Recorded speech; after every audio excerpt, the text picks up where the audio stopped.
later, but it's time for Bisu versus Moon, Brood War Legend versus Warcraft 3 Legend.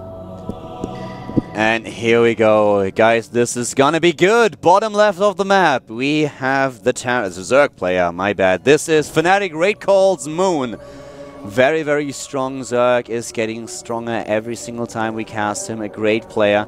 He has been a star, a huge, huge name out there in the Warcraft 3 community. Now he's playing StarCraft 2 and he is up against an SKT player. He is up against Bisu, starting across on cross positions to the top right on Cloud Kingdom. This is going to be a great Zerg versus Protoss. Yeah.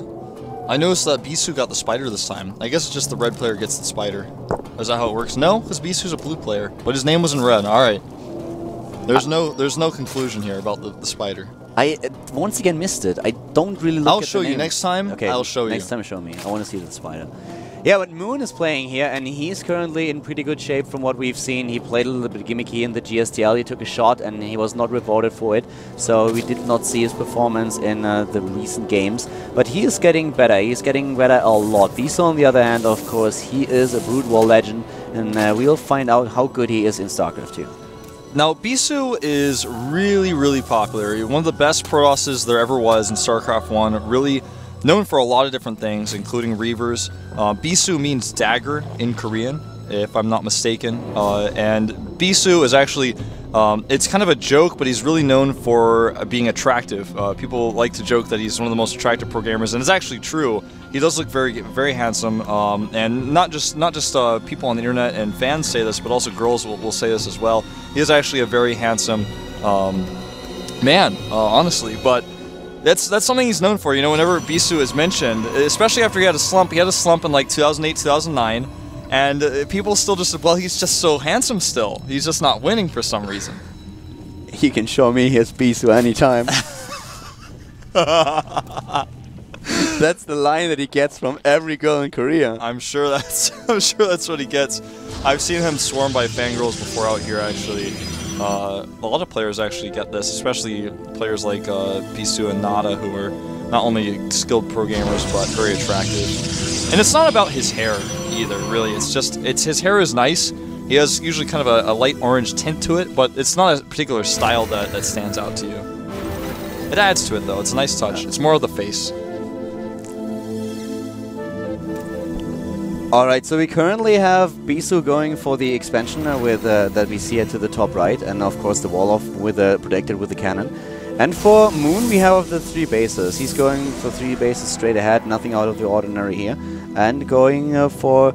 Well, the main question right now is what exactly is Bisu going to do. Moon will be happy to sit on these 3 bases. He has shown great macro games in the past, and especially on this map, he was able to be everywhere at once. We saw him with drop play for the Overlords against Protoss on this map, and he played so well. He overwhelmed his opponent, and it was really amazing to see. But Bisu is someone who should be able to counter this style, who has a great macro management and should be able to be on even terms with Moon here. Yeah, Bisu is, I mean, he's a Brood War player. He's known for his mechanics. You know, I guess you could say Brood War players are known for their mechanics, and Warcraft 3 players are known for their micro. But at the same time, Moon has shown great mechanics recently, and this guy has improved so much.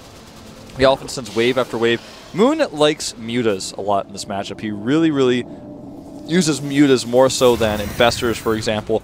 Sometimes you need mutas and infestors when you make a transition later on, but Moon is really known for his mutalist play, and that's something that we may see from him here. Sometimes he is so heavy on the muta harass that he forces base rates, and this is how you do this in StarCraft 1. In StarCraft 1, you hide your Citadel of a Dune, and you hide your Templar Archives, which in StarCraft 1, Templar Archives also unlocks Dark Templar.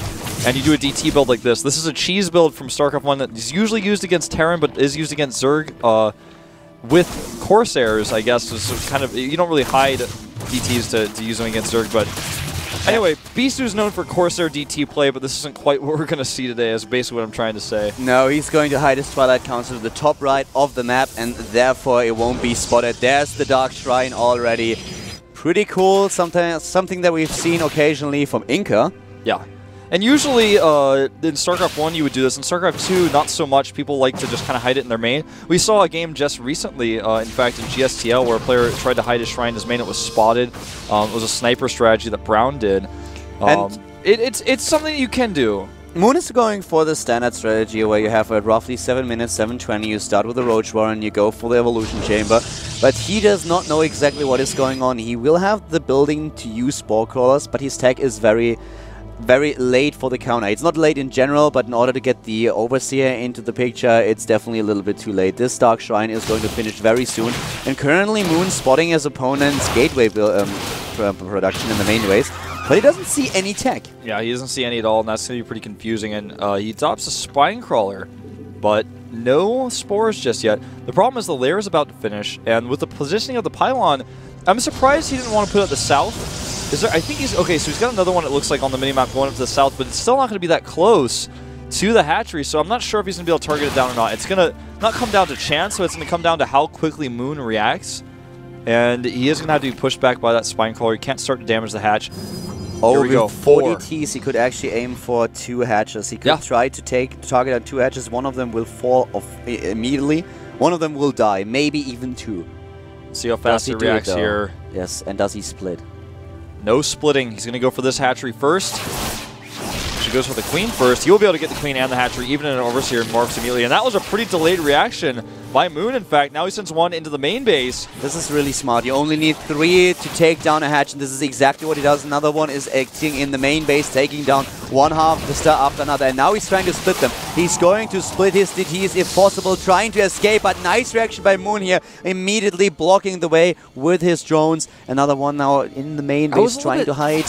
I was disappointed, you know, that he actually went into the main base with those 3 when he already knew there was a DT there. Basically put all his eggs in one basket. 1 to the left would have been smarter. Just splitting them immediately, hiding 1 to the left, trying to escape with 1 to the right and 1 in the main base. That might have been the right decision. But the thing is, he did damage. He killed the hatch, which is really important here. He got some drones as well, but the production of losing that hatchery, especially when he doesn't have a macro hatch, means that this Blink Stalker follow-up is going to be oh so dangerous. He will have Roach speed and time to defend this, but this follow-up, there's going to be so many Stalkers out there. I can't tell you the exact count right now, but there it is on screen. You can see. I just can't count that fast, to be perfectly honest with you guys. I would expect about 12 to 15, but that's a lot, man. Look at it, and they all have Blink. They're about to anyways. The Roaches were on the mob looking for the pylon, couldn't spot it, and of course now with Bisu moving out, Moon is now in a position where he has to defend, and there are 20 Stalkers already against 28 Roaches. He has Blink, there is no fungal. Tough situation for Moon. Yep, here comes Bisu here. The Roaches nearby, but are there enough? I just don't think so. With good Stalker micro, Bisu actually should be able to take him out here.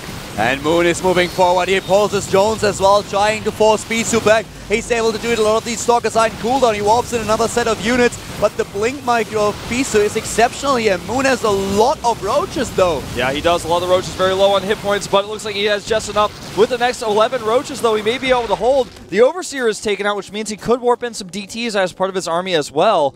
I mean, Bisu is known for sniping Overlords with Corsairs and using DTs. He could do the same, I suppose, if he really wanted to with these Stalkers, but it's not a risk I don't think he wants to take. He wants to just fight this straight up with his micro against Moons. He's playing against a Warcraft 3 player, ironically here, using his micro, blinking the Stalkers back. Circling speed is nearly done. The Circlings will rush in here momentarily. At the same time, the Roach is already doing a fair amount of damage, but Bisu with his micro is spot on, blinking them Stalkers back 1 by 1. A lot of Roaches already dead. Here come the Circlings, maybe a little bit too late. Only 15 on the map and only 8 Roaches.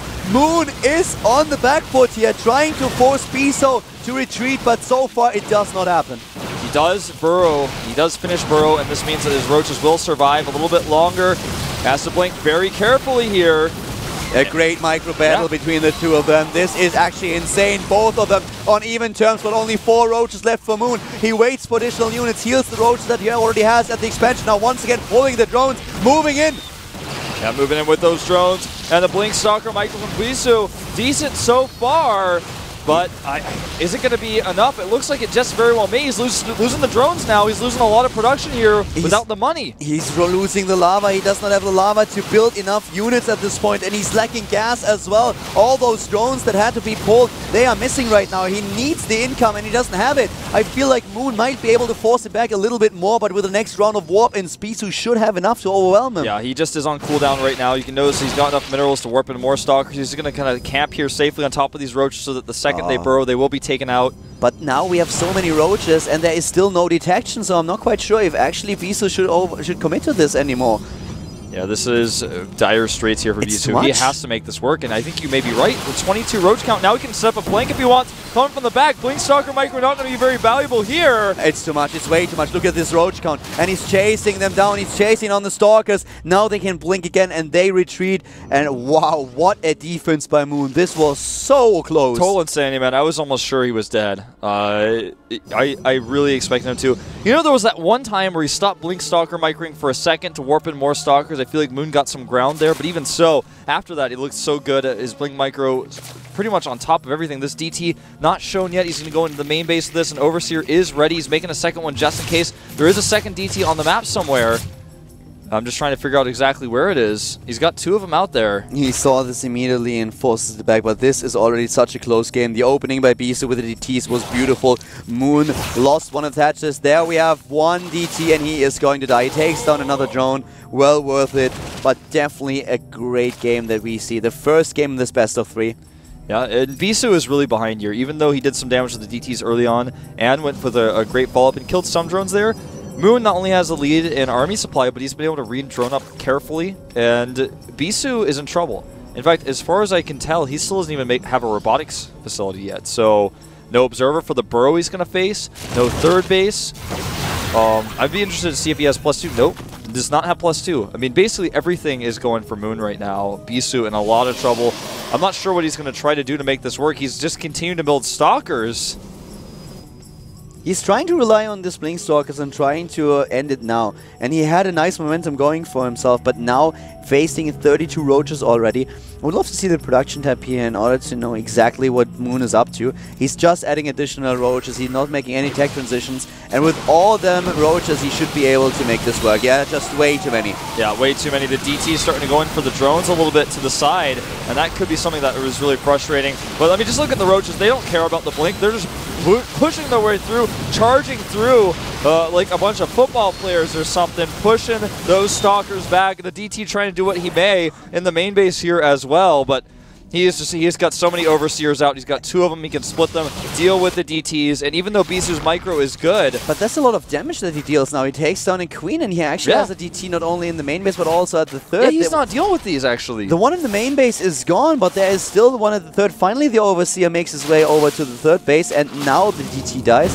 That was well done by Bisu. I just don't think that it's going to be enough to take the game. But now he's catching some of them Roaches, but as long as there's no detection, Moon can always rely on his burrow. Yeah, and if he actually gets the second wave of Roaches with this, he can he can pop out at any time and get away. Bisu wants to camp these, but he's not sure the best way to do it seems here. Takes down the Changelings. Yeah, he's taking the Changelings down. 41 Roaches out in total now here. And only Blink Stalkers against Speed Roaches with Burrow. And he's probably going to get Burrowed movement pretty soon as well. He needs detection. He's actually going to walk right on top of these Roaches. And if he actually... Oh, he's going to flank. I cannot believe Bisu is doing this. It's a big mistake. And now he's trapped. He blinks out, but he loses a lot of hit points on those Stalkers as a result. And the Zealots. All the Zealots are trapped on the high ground. Every single one of them. They don't have Blink just yet. No, not they quite. They could go piggyback with the Stalker, I guess, yeah, but they didn't think of it. Not yet. That's the upgrade for Heart of the Swarm. Yeah, that's what I'd like to see. Or maybe like a Zealot pogo stick that allows them to bounce really high. That would look so silly. Well, he's continuing to actually kill some workers here. Well, just one. The worker count actually pretty even. The robotics is finally finishing up here. I can just picture the hero Stalker. We need a comic like that. Jump on my back, I'll get us out of here. Actually, I don't know, though. See, oh, he's killing more, man. The worker count's getting really low, 35. And actually, if Bisu gets an Immortal or 2 out and holds here for a little bit and gets a third base up, he may be able to inch his way back in here. That's a lot of ifs, though. The thing is that Moon, currently with the army that he has, he can just continue, just focus on his drone production. But you are right, he shouldn't have lost so many units, so many drones to the DTs. When he first spotted it, just positioning a few units in key locations on the map in order to intercept them early on would have been the best thing to do. And now the Zergling spots the Twilight Council. Now he knows exactly where his opponent's structures are positioned. And well, the third base is now exactly what Bisu tries to do here, tries to accomplish. And What is Moon going to do? So far he does not transition out of the composition that he's using. He's getting low on minerals in his main base, but so does Bisu. So for Moon this is a position where he could just try to take down the third, where he could stream all these units across the map, and it looks a little bit like this is exactly what he's going to do. With all them sentries though and the force fields that currently Bisu has at his disposal, he might not be able to pull it off, especially when Bisu is adding the first few models. Yeah, and you know, I feel like if Moon waits too long here, that's going to be the problem. And I think with how many roaches he has right now, 70 roaches. If he attacks from two sides, which looks like he's going to do, I'm not sure with Automaton 2000 Blink Stalker Micro he would be able to hold. Looks like he's going to go for this Twilight Council, which is really important considering that Bisu has not started +2 yet, but he's going to lose his Forge regardless. And Bisu seems a little bit indecisive. He's just like, whoa!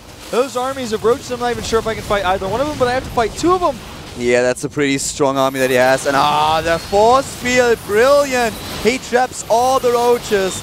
Moon is losing a lot here. He's taking a few of those stalkers down, but in the end, it is definitely the Pros player who has got the better end of this engagement. Oh yeah, definitely. Not a fair trade at all. Top left was killed though.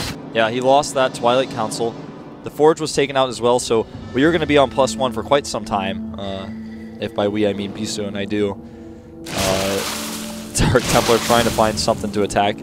I think he saw the 4th base with that DT as well, but that's not something I know 100% for sure. I don't have the computer, as you mentioned earlier. That's going to be something we try to fix for tomorrow, guys. I do apologize for that. The Immortal is coming out, one of the additional ones. The money here for Bisu a little bit low. Not able to use all of his gas just yet. He's remaking that Forge. We have the next Immortal also building, and he needs the Immortal count to take this army down. There are only there's only one. There's going to be a second one. And Moon, he's currently aiming for transition. He's nearly maxed out, but Roach Supply is not what is going to win him the game. Oh, if he can snipe the Immortal, it might be.